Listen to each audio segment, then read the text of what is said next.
Okay, so I got Rockin Randall's jersey and his pants off, but I exactly know what the other exact problem is.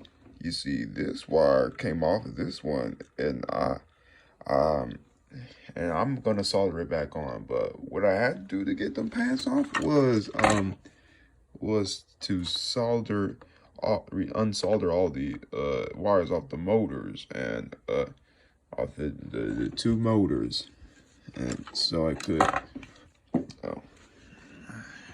gotta pick that up, and then and where's the other one? Yeah, um, yeah, I had to unsolder all those, but once I get these washed off, once I get these washed and cleaned up, I'm gonna put them back together. I'm gonna be washing his hands off and his head still. So I'll see you in the next video.